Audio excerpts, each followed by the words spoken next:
హరతి why పుంసాం ఉద్యన్నస్తంచయన్నసౌ తస్యర్తే యక్షణో నీతః ఉత్తమ శ్లోకవార్తయా. ప్రతి మనిషి తన జీవనాన్ని వ్యర్థపరుస్తున్నాడట.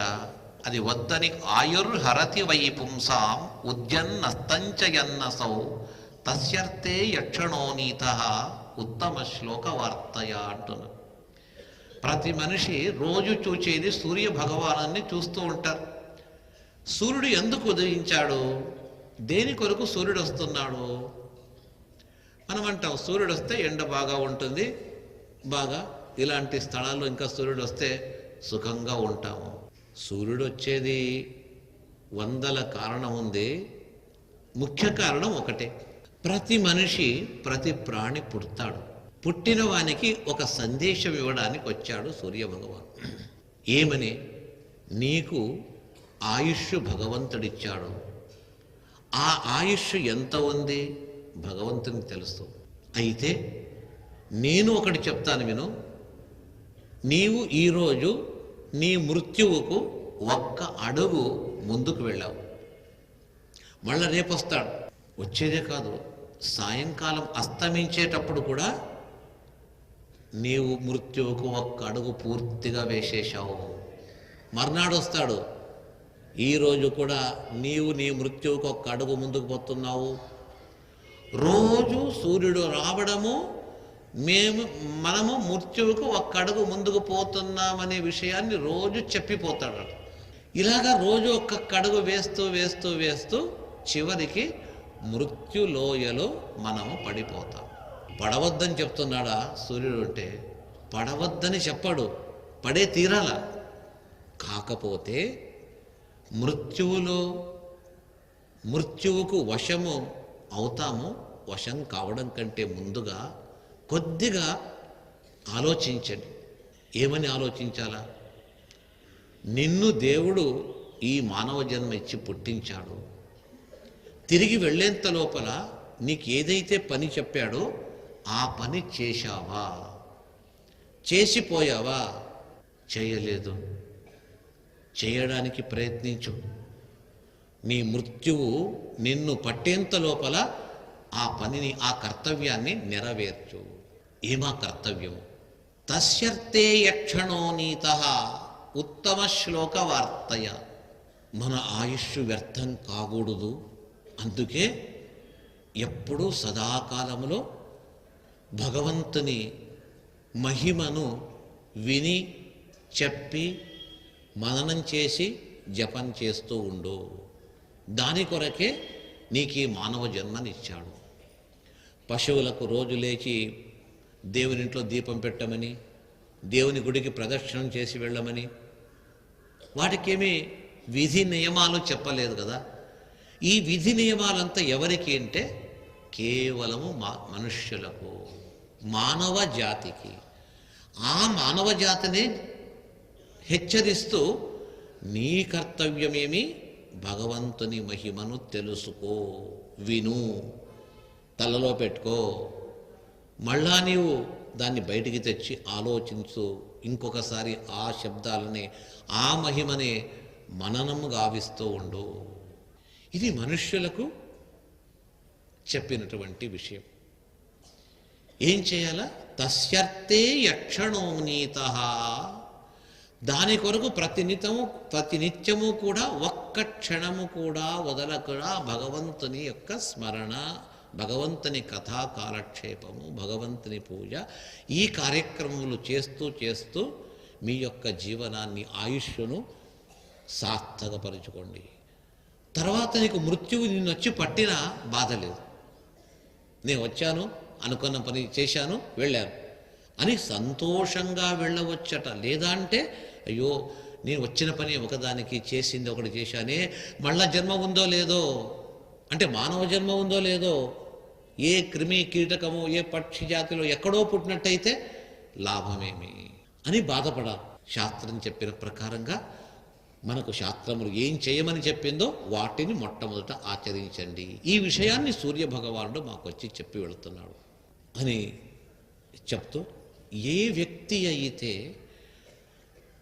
మానవ జన్మ వచ్చిన తర్వాత భగవంతుణ్ణి తెలుసుకోవడానికి ప్రయత్నించడు, భగవత్ కథ భగవత్ తత్వం యందు ఆసక్తి ఉండదు, అలాంటి వ్యక్తి యొక్క జీవనము అతడు 100 సంవత్సరాలు బతికి ఉన్నా కూడా లాభం లేదు, జీవనము వ్యర్థమే అని చెప్పేసి చెప్తున్నారు భాగవతకారులు. హనుమంతుడు ఒక సందర్భంలో ఇదే మాట చెప్తాడు, భాగవతం చెప్పిన అంశాన్ని. శ్రీరామచంద్రునితో హనుమంతుడు మాట్లాడుతూ, ఎవడయ్యా ఉత్తమ జీవి? ఒక సభలో శ్రీరామచంద్రుడు అందరితో మాట్లాడుతూ, ఉత్తమ జీవి ఎవరు, ఏ జీవి యొక్క జీవనం ఉత్తమం అవుతుంది అనేటప్పుడు హనుమంతుడు చెప్తాడు, నేను చెప్తాను స్వామి, ఎవని జీవనం ఉత్తమం ఉంటే యస్తే కథా సేవక ఏవ సర్వదా సదా రతిత్వయ్యచలైక భక్తి. ఏ వ్యక్తి అయితే భగవంతుని కథా కాలక్షేపము అతని మహిమను ప్రతినిత్యము విని విని విని తరిస్తాడో ఆ వ్యక్తికి ఉన్నంత భగవద్ అనుగ్రహం వేరే వారికి లేదు. అది లేకుండా జీవించినట్టయితే అతని జీవనం అది జీవనం కాదు అని భగవత్ కథను వినేవానికి ఉన్నటువంటి మహత్వం ఏమి అని చెప్పేసి హనుమంతుడు తాను చెప్తున్నాడు. నాకు అలాంటి జీవనమే ఇవ్వు, భగవంతుని సదాకాలంలో ఉపాసించే ఒక యోగ్యత, ఉపాసించే ఒక మంచి సదవకాశము నాకు కల్పించు అని అడుగుతున్నాడు. అలాంటి వ్యక్తి అతని జీవనము సుజీవనము అని చెప్పేసి చెప్తూ, ఇక తర్వాత పరీక్షితుడు శుక మహర్షి చక్కటి భగవత్తత్వాలను బోధిస్తూ, నీవు అడిగిన దానికి, నీవు ప్రశ్నించిన దానికి ఆ భగవత్ కథను నీకు చెప్తాను, భగవంతుని మహిమను చెప్తాను అని మొట్టమొదట పరీక్షిత్ మహారాజుకు చెప్పేటప్పుడు శుక మహర్షి ఉపదేశిస్తున్నాడు. నమః పరస్మై పురుషాయ భూయసే సదుద్భవస్థాన నిరోధలీలయ. భగవంతుని ఉపాసించేటప్పుడు ముఖ్యంగా కొన్ని అతని గుణాలను మనము ఉపాసించండి. అంటే పూజకు, దేవుని అర్చన పూజ చేసేటప్పుడు చెప్పే మంత్రాలు, చేసే సాధనం ఒకటి, జపించేటప్పుడు చేయవలసింది ఒకటి. ఈ జపము పూజ కాకుండా శాస్త్ర చింతన, భగవంతుని ఆ గుణగానము ఇవి చేసేటప్పుడు విశేషమైనటువంటి ఒక ప్రజ్ఞ ఉండాలి. అతన్ని తాత్విక చింతన అంటారు. అలాంటి తాత్విక చింతన మనం చేసేటప్పుడు పరమాత్మని ఏమని కొనియాడతారు, అతని గుణాన్ని ఏమని కొనియాడతారు వారు అన్నట్టయితే, ఈ భగవంతుడు ఈ ప్రపంచమును సృష్టించినవాడు, సృష్టికర్త. సృష్టి చేసేది చాలా గొప్ప పని. అది సృష్టి చేసి వదిలేయడం కాదు, సృష్టి చేసిన దాన్ని మళ్ళా అది సరిగా పనిచేసేటట్టు కూడా చూడాలంట. దాన్ని స్థితి అంటారు. చివరకు అంత అయిన తర్వాత వీటినంతా కూడా అక్కడి నుంచి తీసి పక్కన పెట్టడం. సంహారం అంటే ఈ జగత్తు సృష్టి చేసి పాలించి చివరిలో ఈ ప్రపంచమంతా కూడా తన ఉదరములో ఉంచుకుంటాడు. అది సంహారం అంటారు.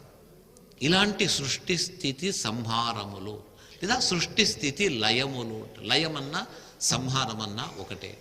ఈ సృష్టి స్థితి లయములను చేసేవాడు ఈ భగవంతుడు సదా సర్వకాలములో చేస్తూ ఉంటాడు.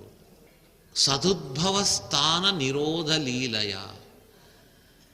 ప్రపంచాన్ని సృష్టించాడు, భూమిని తెచ్చిపెట్టాడు, భూమిపైన లోకమును సృష్టించాడు, పైలోకమును సృష్టించాడు, పాతాళ లోకాన్ని సృష్టించాడు.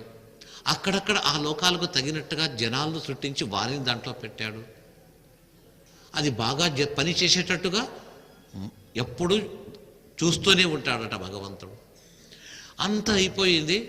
ఇక ఈ ప్రళయకాలం ఎవ్వరు వద్దు అని చెప్పేసి అందరినీ సూక్ష్మంగా తీసి తన ఉదరములో ఈ సప్తద్వీపాలు, సప్త సముద్రాలు, పర్వతములు, పైలోకములు, అధోలోకములు అన్నిటినీ కూడా తన ఉదరములో ఉంచుకుంటాడు. ఇదే సంహారం అంటే. సంహారం అంటే కట్టెపెట్టి కొట్టి చంపడు, ఆ సంహారం కాదు. శబ్దము సంహారం అనే శబ్దము సృష్టి స్థితి సంహారమని, సృష్టి స్థితి లయములని చెప్పినప్పటికీ కూడా ఆ శబ్దానికి అది అర్థం కాదు. అంటే అక్కడ ఆ వస్తువు లేకుండా చేయడం. సంహారం అంటే ప్రళయములో ఈ జగత్తేది ఉండదు.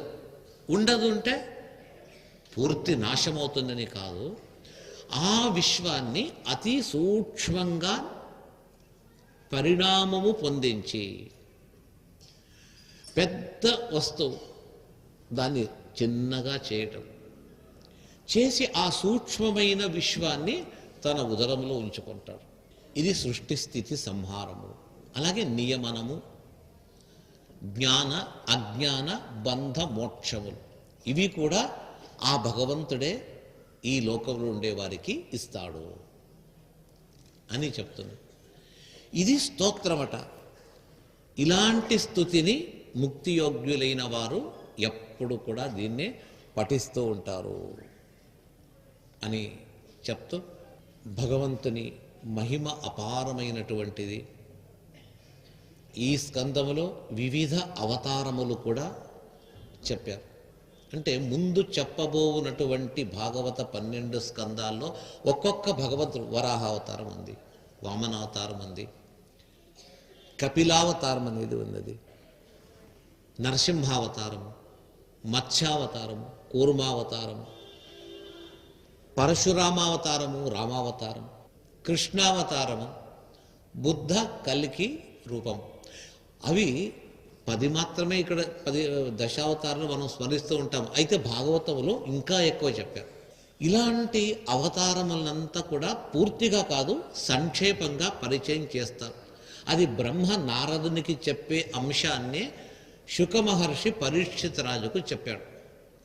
అంటే ఈ సకల అవతారములను సంక్షేపంగా విన్నటువంటి వ్యక్తికి కుతూహలం అయితే ఇంకా ఈ అవతారము లేదా ఈ అవతారము నేను ఇంకా పూర్తిగా వినాలని చెప్పేసి వినడానికి తాను పోతాడట. అందుకే మొట్టమొదట చేయవలసింది ఏమైనట్టయితే ఇక్కడ సంక్షేపంగా సకల భగవద్ అవతారములంతా కూడా చెప్పి, ఆ అవతారముల యొక్క ప్రయోజనాన్ని చెప్పి, అలాంటి అవతారములు విన్నట్టయితే వానికి జీవనములో మంచిది కలుగుతుంది అనే అంశాన్ని కూడా ఇచ్చట చెప్తూ ఉన్నారు. ఈ భాగవతం భూమికి రావడంలో చాలా చాలా చాలా ప్రభేదంగా వచ్చింది. ఒకే గంగా హిమోత్పర్వతం పైన పడిన తర్వాత అది 4 దిక్కులకు భాగములుగా వెళ్ళిపోయి 4 దిక్కుల్లో ఉండే సముద్రంలో అది కలిసింది చెప్పేసి చెప్తుంది. ఆ విధంగా ఈ తత్వజ్ఞానము కూడా, భగవత్ తత్వములు కూడా రకరకములుగా ఉంటుంది అని చెప్పేసి అంటున్నారు.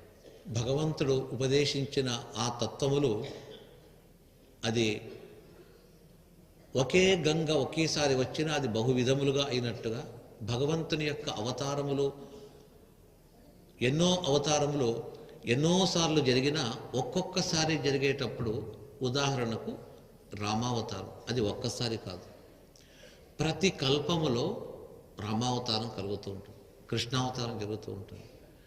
ఒకసారి చేసినప్పుడు ఒక విధమైతే సాధారణ కథ ఒక విధంగా ఉంటుంది, ఒక్కొక్కసారి ఒక్కొక్క విశేషములు కూడా అందులో ఉంటుంది.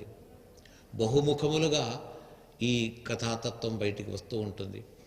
ఇలాగా అనేక అవతారములను ఇందులో చెప్తూ ఇదే స్కందములో చెప్తూ ఉన్నారు.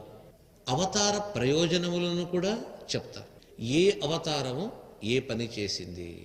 కొన్ని అవతారాలు మనము చూస్తాం, ఇది బలకార్యం మాత్రం చేసింది. ఏది? పరశురామ అవతారం. అందరికీ పరశురాముడు అంటే చేతిలో గొడ్డలి పడతాడు, దుష్టులంతా శిక్షిస్తూ పోతుంటాడు. బలాన్ని ప్రయోగించి బల కార్యమును చేశాడు. అదే నరసింహస్వామి దుష్ట నిగ్రహం చేశాడు, భయం కలిగించాడు. మిగతా కొన్ని మత్స్య అవతారమునకు అవతారాలంతా కూడా వేదములను ఉద్ధరించుట, ఇలాగా ఒక్కొక్క అవతారం ఏదేదో ప్రయోజనములు చెప్తూ, అయితే మనం ఉపాసన చేసేటప్పుడు ఏమని చేయాలన్నట్టయితే ప్రతి అవతారము భగవంతుని పూర్ణమైన రూపములే. కాకపోతే ఒక్కొక్క అవతారంలో కొన్ని కొన్ని పనులు చేయాలని సంకల్పించుకొని ఆ భగవంతుడు ఆ పనులు చేస్తాడట. వేదములను ఉద్ధరించేది ఒకటైతే దుష్టులను నిర్మూలించేది ఇంకొకటి. ఇంకొక అవతారము మానవ జాతికి ఒక విశేషమైన ఆదర్శాన్ని చూపాలని ఒక అవతారం అయితే, ఇంకొక అవతారము తత్వజ్ఞానంను మాత్రమే ఇస్తూ ఎవరు తత్వజ్ఞానం కావాలనుకుంటారో, ఎవరికి దాహమైందో ఆకలైందో వాళ్ళు రాండి మా దగ్గరికి పిలిచినట్టుగా తత్వజ్ఞానం అనే ఒక ఆకలి ఉన్నటువంటి వ్యక్తులు ఇక్కడ రండి అని ఆ భగవంతుడు ఆ అవతారంలో తత్వజ్ఞానాన్ని నిర్మించి ఇవ్వడము. ఇలాగా బహువిధములైనటువంటి పనులను అనేక అవతారములు కలిసి చేసింది అని అవతార స్వరూపాన్ని కూడా ఇక్కడ చెప్తూ వచ్చారు. ఇదే భాగవతము బహురూపములుగా భూలోకానికి ఆగమించింది. బహురూపములు మొట్టమొదట 4 శ్లోకముల్లో ఈ భాగవతం ఉండిందట. 4 శ్లోకములో రచించారు. అది శ్రీమన్నారాయణుడు తన కుమారుడైన బ్రహ్మకు చెప్పాడు. బ్రహ్మ శేష స్వామి అని చెప్పేసి భగవంతుని సర్వకాలముల్లో సేవించినటువంటి శేషమూర్తి అని పేరు. అయితే మనం ఆదిశేషుడు అంటాం. శేషశయనుడు భగవంతుడు, భగవంతుణ్ణి సేవ చేసేవాడు ఆ శేషుడు. ఆ శేషావతారములో విశేషంగా ప్రజ్ఞను బాగా పెంచుకోవాలా, తత్వజ్ఞానాన్ని పెంచుకోవాలా అని ఆశయం ఉంటే బ్రహ్మ ఆ శేషునికి ఉపదేశం చేశాడు. ఆ శేషుడు సమగ్రమైనటువంటి భాగవతాది శాస్త్రములు విని తన శిష్యవర్గమునకు వారందరికీ కూడా ఉపదేశిస్తాడట. అలాగ ఉపదేశించేటప్పుడు మైత్రేయ మహర్షులు, బృహస్పతి, సాంఖ్యాయనుల వారు వాళ్ళు కూడా ఉపదేశాన్ని స్వీకరిస్తారు. ఇంకొక చోట మహావిష్ణువు బ్రహ్మ నారదునికి చెప్పడము, ఆ నారదుడు సరస్వతీ తీరంలో ఉండే వ్యాస భగవాన్ దగ్గరికి వెళ్ళి, అయ్యా ఏదో చింతాక్రాంతుడుగా ఉన్నావు, నీ చింతకు కారణం ఇంతే, భగవంతుని మహిమ పూర్తిగా ఒకచోట చెప్పే గ్రంథం ఇంకా రాలేదు, అలాంటిది మీరు రాయండి అని తాను విన్నటువంటి తన తండ్రి బ్రహ్మ ద్వారా విన్నటువంటి ఆ భాగవత తత్వాన్ని తలలో ఉంచుకొని ప్రార్థించగా వ్యాస మహర్షి నారదుల వచనానుసారంగా భాగవతాన్ని రచిస్తారు. ఇది ఒక క్రమం. ఇలాగా ఒక్కొక్క రీతిగా ఒక్కొక్క క్రమంతో వస్తుంది. ఎప్పుడైతే వ్యాస మహర్షి భాగవతాన్ని సమగ్రంగా రాసి తన కుమారుడైన పరీక్షితునికి ఉపదేశిస్తే, ఆ పరీక్షితుడు అనేక మంది బ్రహ్మజ్ఞానులకు చెప్తూ, అందులో ప్రధానంగా రాజర్షి అయిన శుక మహర్షికి చెప్పేటప్పుడు సూత పురాణికులు అక్కడే కూర్చొని విన్నారట. ఆ సూత పురాణికులు ఆ భాగవతాన్ని ఒక్క అక్షరము వదలక తిరిగి నైమిషారణ్య వాసులైనటువంటి ఇక్కడుండే వారికి ఆ తత్వజ్ఞానాన్ని తాను చెప్పాడు. ఇలాగా భాగవత గ్రంథము ఒకే మార్గం గాక పలు మార్గములో ఉండే జ్ఞానుల ముఖార విందం నుంచి ఈ భాగవత సత్వం బయటికి వచ్చింది అని 2వ స్కందములో భాగవతం యొక్క ఆగతి అంటే ఎలాగా వచ్చింది ఆ ప్రకరణాన్ని దీంట్లో చాలా బాగా తెలిపారు అని చెప్తూ, ఇదే విధంగా ముందు స్కందాల్లో కూడా తృతీయ స్కందము, చతుర్థ స్కందముల్లో కూడా మన్వంతరములో అధిపతులకు వారి జన్మ, వారి వంశము ఇవంతా కూడా చెప్తూ వరాహాది అవతారములను చెప్తూ, అలాగే చతుర్థ స్కందములో ప్రియవ్రత మహారాజు, ఉత్తానపాద మహారాజు, అతని సంతానము, ధ్రువుడు మున్నగు వారిని చెప్తూ, ఇంకా మిగిలిన అంశములంతా కూడా ఇతర అవతారములు భగవంతుని 5వ స్కందములో, అందులో భూగోళ ఖగోళ వర్ణనము, పర్వతముల నదుల వర్ణనము చేస్తూ, 6వ స్కందములో 6వ స్కందములో భగవన్నామస్మరణకు ఎంత ప్రాముఖ్యత ఇవ్వాలా అనేదాన్ని అజామిళుని యొక్క ఉపాఖ్యానం ద్వారా తెలుపుతూ సప్తమ స్కందములు భగవంతుని అనన్యంగా భావించినటువంటి భక్తునికి ఎప్పుడు ఆపద కలగదు, నేను చేపట్టిన భక్తిని ఏ వ్యక్తి తీసుకువెళ్ళలేడు అనే అంశము నరసింహావతార ప్రాదుర్భావంగా ప్రహ్లాదుని జీవన చరిత్రతో మనకు తెలుస్తుంది. ఇంకా అష్టమ స్కందంలో మిగిలిన మన్వంతముల్లో అవతరించినటువంటి ఋషులు దేవతల యొక్క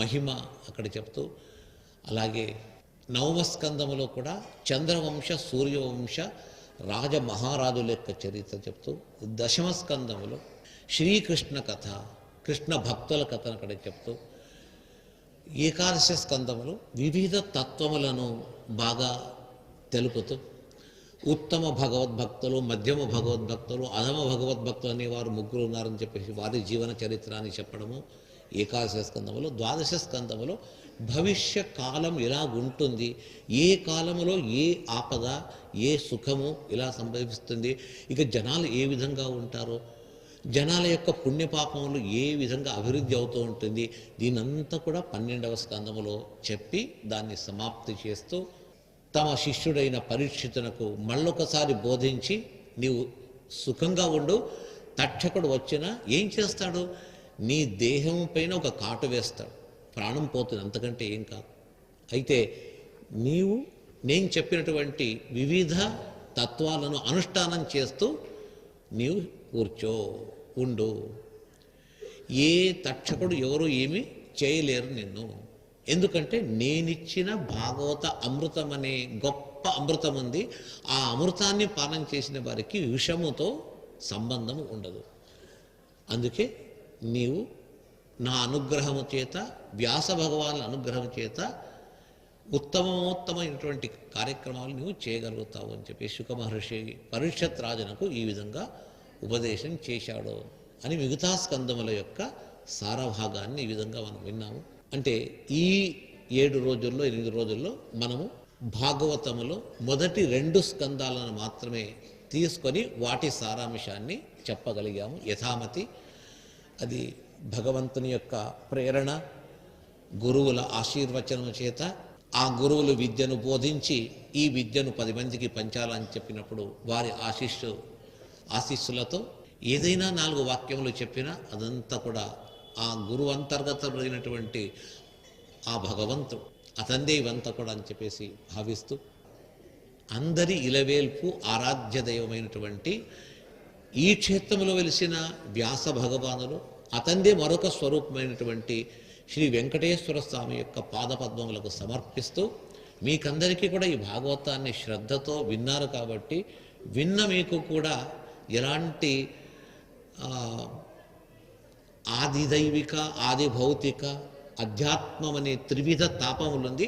ఆ తాపములు మిమ్మల్ని అంటకుండా అకస్మాత్తుగా తాపం ఉన్నట్టయితే ఆ తాపములు పరిహారం కానీ తాపత్రయములు అంటాం. ఈ తాపత్రయము మీకు ఎప్పటికీ కూడా రాకూడదు.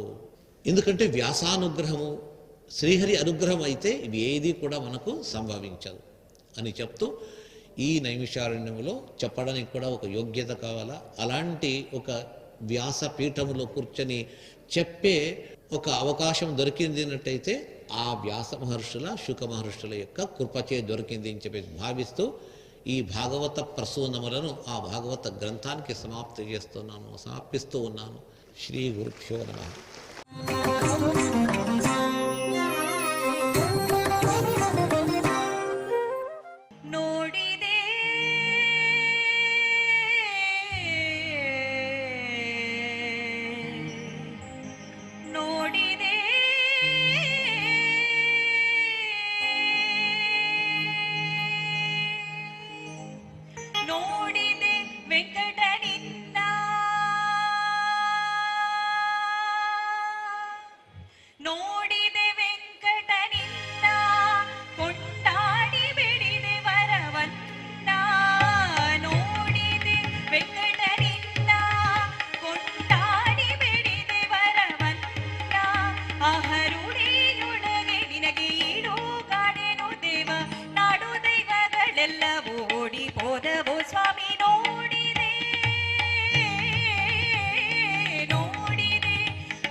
ಅರುಣ ಕುಂಡಲದಲು ಲ್ಯಾಟ ಮಣಿಗಣಮಯದ ಕಿರೀಟ ಕಪ್ಪು ಅರುಣ ಕುಂಡಲದಲು ಲ್ಯಾಟ ಯುಗ ಕರಣ ಕುಂಡಲ ಬಹುಮಾಟ ಅರಗಿರಿ ಶಶಿ ಪೋಲ್ಬಲರಾಟ ಯುಗ ಕರಣ ಕುಂಡಲ ಬಹುಮಾಟ ಅರಗಿರಿ ಶಶಿ ಪೋಲ್ಬಲರಾಟ ಎಣಿಗಾಡಿ ಕಸ್ತೂರಿ ಮಣಿದೀಪ ಭ್ರೂಯುಗ ಎಣಿಗಾಡಿ ಕಸ್ತೂರಿ ಮಣಿದೀಪ ಭ್ರೂಯು ಕುಣಿಯುತ್ತ ಸ್ವರದನು ಗಣಿಸದು ಎಲು ದೇವ ನೋಡಿದೆ ಕುಣಿಯುತ್ತ ಸ್ವರದನು ಗಣಿಸದು ಎಲು ದೇವ ನೋಡಿದೆ ಆಹ ನೋಡಿದೆ ಆಹ ನೋಡಿದೆ ಆಹ ನೋಡಿದೆ ನೋಡಿದೆ ವೆಂಕಟನಿನ್ನ